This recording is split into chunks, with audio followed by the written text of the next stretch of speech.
Good morning বন্ধুরা, তোমরা সবাই কেমন আছো? এই দেখো, সবাইকে আমার গাছের সুন্দর ফুলের শুভেচ্ছা জানাচ্ছি। কি সুন্দর একটা কলি এসেছে আমার গাছে।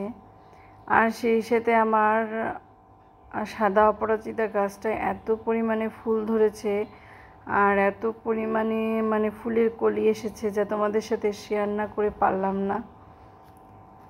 দেখো, প্রত্যেকটা ডালে ডালে কলি আসছে, প্রত্যেকটা ডালে ডালে ফুল। আর আমার এই যে ছোট্ট গাছ, এই ফুলটা ফুটে যাবে কালকের মধ্যেই, তখন তোমাদের সাথে শেয়ার করছি। দেখো বন্ধুরা, পরের দিন আমার ফুলটা কি সুন্দরভাবে ফুটে গেছে। এত সুন্দর একটা ফুল ফুটেছে দেখে একদম প্রাণটা জুড়িয়ে গেছে। তোমাদের সাথে শেয়ার না করে পারলাম না। আর সব থেকে বড়ো কথা হচ্ছে, এই গাছটা কিন্তু আমি ছোট্ট একটা ডাল ভেঙে এনে লাগিয়েছিলাম।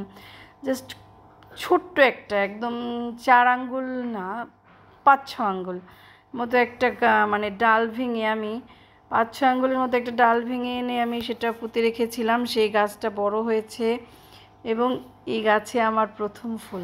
গাছে যখন প্রথম ফুল ধরে আসলে ফিলিংসটাই অন্যরকম। তা আবার অনেকে বলে যে ডালের গাছ থেকে নাকি ফুল পেতে অনেক সময় লাগে, সহজে ফুল দেয় না। এটা আসলে ভুল ধারণা। আমি এই প্রথম বুঝলাম যে খুব তাড়াতাড়ি ফুল আসে। আমার তো বেশি দিন হয়নি, তার মধ্যেই ফুল দিয়ে দিল। মাত্র মনে হয় 6 মাসের মতো হয়েছে আমি গাছটা লাগিয়েছি। এর মধ্যেই আমরা কত বড় একটা জবা ফুটেছে, তোমাদের সাথে শেয়ার করলাম। কেমন লাগলো আমার ফুলটা অবশ্যই তোমরা কমেন্টস করে জানাবে। ওদিকে আমার ঘরে তাণ্ডব চলতেছে। আদিবের ছোট ভাই এসেছে, তারা দেখেন এটা বলে বলছে ঘর বাড়ি বানিয়ে একদম অস্থির অবস্থা করে ফেলেছে।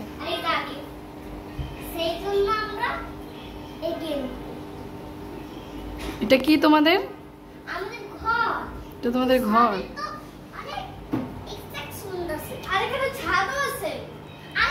কোথায় আদি?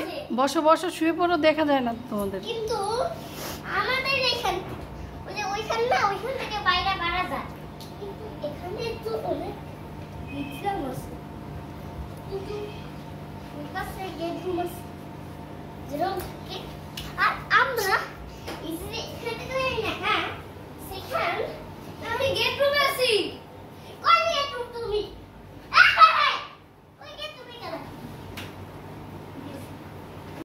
ঠিক আছে বন্ধুরা, এই তোমাদের সাথে শেয়ার করার ছিল। কেমন লাগলো ভিডিওটা অবশ্যই লাইক কমেন্টস করে জানাবে। বিদায় নিচ্ছি, আবার ফিরে আসবো নতুন কোনো ভিডিওতে। Bye bye.